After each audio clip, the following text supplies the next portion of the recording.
So real quick, my name is Eric. I'm an NFT degen. I got way too many JPEGs. I'm over-invested by a lot. I also run a full stack accounting and consulting company that helps NFT project founders. Oh, got it. Thanks, brother. I appreciate it. What we're going to talk about today is not financial advice. Obviously, you're going to want to speak to your professional, your tax professional, your legal professional. Unless you're retained by myself, then it would be financial advice. Do your own research. And my Twitter, if you have any questions, and there's also a free POAP that I'll be minting to everybody in here, is Nghiem, EROCKNGHIEM. If you tag me or you slide into my DMs, happy to answer any questions. Ready now! And I'll be happy to send you either a copy of the slideshow and also the POAP that's been minted. So what I want to talk about today is accounting and tax, right? It's number one, it's like, let's be real, it's not sexy. I know I'm a good-looking guy and everything, but accounting and tax is not normally a sexy topic. But for business owners, founders that are looking to scale and go to the next level, this is a really crucial topic, right? If you want to sell your company, you want to bring in investors, you need to have clean financials. And I get it, the Web3 space, decentralized economy, we're going to be on non-KYC and go under the wire, who cares? You got all these tokens coming in. But if you want to legitimately get your business to that next level, you're going to want to make sure you have these clean financials, right? And I always believe that great accounting and tax support should always be seen as an investment. I think a lot of folks, they look at their legal team and their accounting team like, man, this is expensive, or this is an expense. I would invite you to reframe that thought process. Love cat. I'd invite you to reframe that thought process that your legal team and your accounting team are investments in your business. They should be a profit center to you. Okay, so the first question I always ask, we're going to talk about 3 topics today because we don't have that much time. The first one is, what kind of business entity and where you set up your business entity matters as a founder, as a business owner, right? And I always ask folks when they come in the chat with me, are you creating a lifestyle business or are you creating a business to exit? And I believe many of us in here are probably creating businesses to exit. But if you're an NFT founder or Web3 founder that's just creating a lifestyle income, maybe an art project or launching a small art collection, that type of business entity and structure is going to be vastly different than somebody that is going to look to exit their company or bring on investors, right? So typically, if you're looking for lifestyle, you're looking at, in America, we call these S corporations. They're pass-throughs, easy to set up. If you're looking at bringing on investors, if you're looking at bringing on outside capital, looking to scale this business and make it massive, you're going to want to set up a very specifically designed C corporation. Now, a lot of us might not be fans of the IRS, right? Especially in the crypto world. The government says cryptocurrency is a scam and a bubble, but then when you realize you got to cash out and take the money out, that's when they're like, pay up. The reality is, as founders, as business owners, the IRS is a silent partner. They do absolutely nothing for us besides let the economy happen, but they take a big chunk of our net revenue, right? So it's really important for us to make sure that we're structuring our companies and our corporations in the most advantageous way possible. There's a couple of really cool and creative IRS provisions that I like using with my clients. One is called Section 1202. What that is it allows your company, when you exit it, the first $10 million of capital gains, when you sell it, comes out to you income tax-free, right? So that can save you $2 million. So these are little things, right? These are little things. One section here, a form there, could save you millions of dollars for your company over the lifespan of it. And I just want to reiterate, because I know a lot of us in the crypto space, we hear all different things. A lot of folks are like, oh, I have non-KYC, whatever. The reality is, especially if you're looking to scale and grow your business, every single cryptocurrency transaction, regardless if you exchange it for fiat or you cash it out into your fiat bank account, can trigger a taxable event, right? So you want to make sure that how you distribute capital from your stuff comes out as efficiently as possible.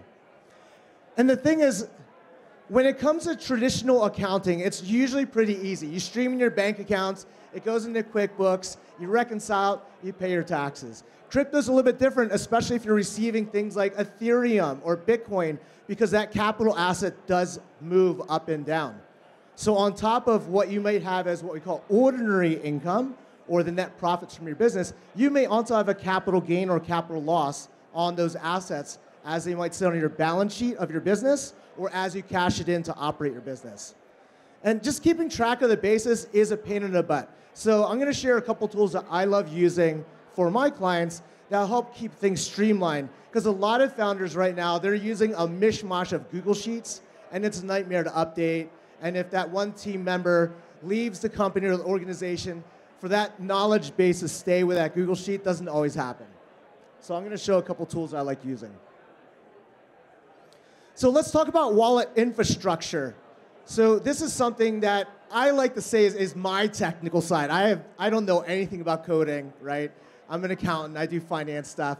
But I love building the infrastructure of a company to help make things much more understandable and usable. So let's talk about wallet infrastructure. And this is more designed specifically for NFT projects. We work with some of the biggest NFT founders in the world, Capsule House, Oni Force, Blockchain Miners Club. We do a lot of work and advisory work for like Steve Aoki and for the chain smokers and stuff like that. So we focus a lot with Web3 side on NFTs. So here's an ideal wallet structure.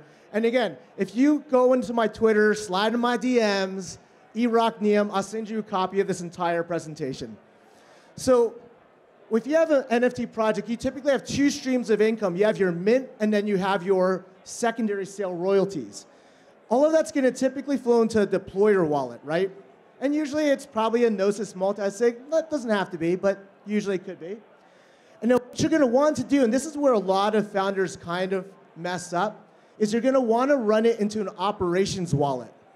An operations wallet is like the operations account of your business. That's where you're paying your expenses out of, contractors. You might have contractors you're paying in crypto, right?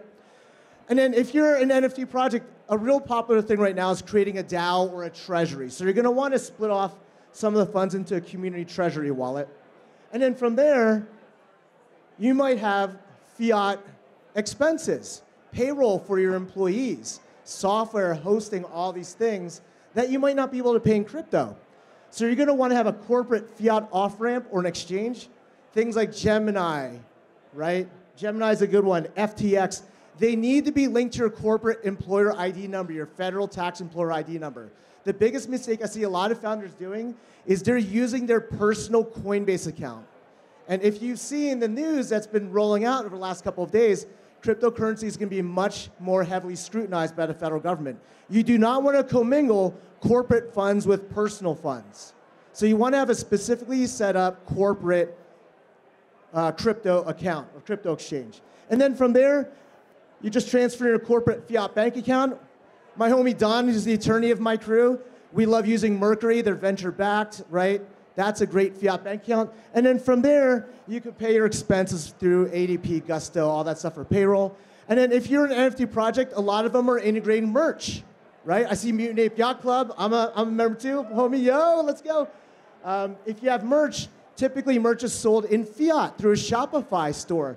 That fiat would flow into your corporate fiat bank account. So this is an ideal structure, right? This structure is, number one, easy to understand, it's easy to track, and it's going to keep you out of trouble. If you're ever audited by the IRS, or you needed to show investors the flow of how your money comes in, your cash flow and your revenue, this is a really clean map to be able to explain that. Okay, so we've talked about a couple things, right? Corporate entities, super important. There's a lot of tax things that can be done to help you save with regards to taxation. And then we've also talked about the wallet setup. The wallet setup is super important. But now you're sitting there thinking, shit, man, this is a nightmare. How do I keep track of all these things? So I come from traditional finance, right? I've been in the accounting space for 13 years, a financial planner for 5, and the financial space is still running like in the 90s. I do a lot of IRS representation work. Like if clients get audited by the IRS, I go into the IRS, I sit down in front of the auditor, and I help, plead the case or put the case together. And every time I come in and I sit in front of an IRS representative, I look at the computer they're working on, and it's not a computer, it's a terminal. If they rotate it to you, and I don't know, maybe I'm gonna show my age, but it looks like DOS or BASIC, right? It's pure text. Like the IRS is still running on Pascal, if you guys know that programming language. So it's super old school, right? So if you're thinking of traditional finance and trying to integrate financial reporting for your investors, for maybe your DAO treasury members and stuff like that, you're going to want to be able to use a couple of tools that I love using. So here's a couple of accounting tools that I absolutely love right now for my clients. The first thing is probably the biggest game changer, and most accountants do not understand this yet.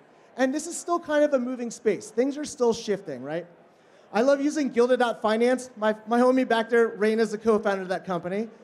Gilded.finance is basically where we're going to translate cryptocurrency into US dollars to allow us to translate it into our traditional accounting software. Without this, you're working with a mishmash, a shit show of Google Sheets. It's a disaster, right? So Gilded.finance helps streamline that whole process. And then when it comes to the tax side of things, for any of you who are NFT degenerates like me, like I have 900 NFTs, and it's a disaster. I use tools like ZenLedger and CoinTracker. Many of you might be an individual NFT or a crypto investor right now. Those are the two tools I love using from a tax professional's perspective, working with my clients, ZenLedger and CoinTracker.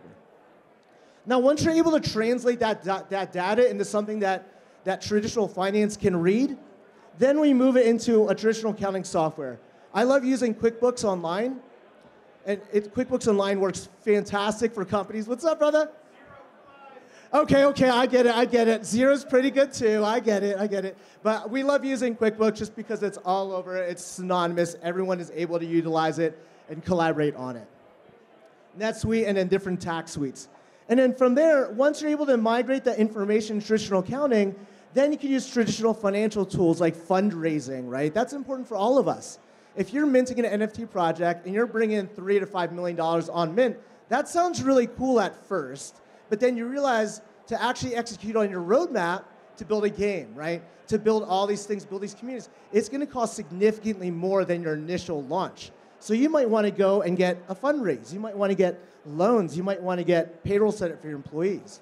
So these are all things to consider. I just wanted to kind of cover,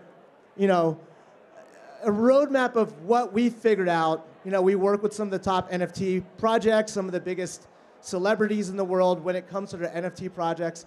And my objective is to try to educate more CPAs, more accountants on how things are done to make the whole process more seamless.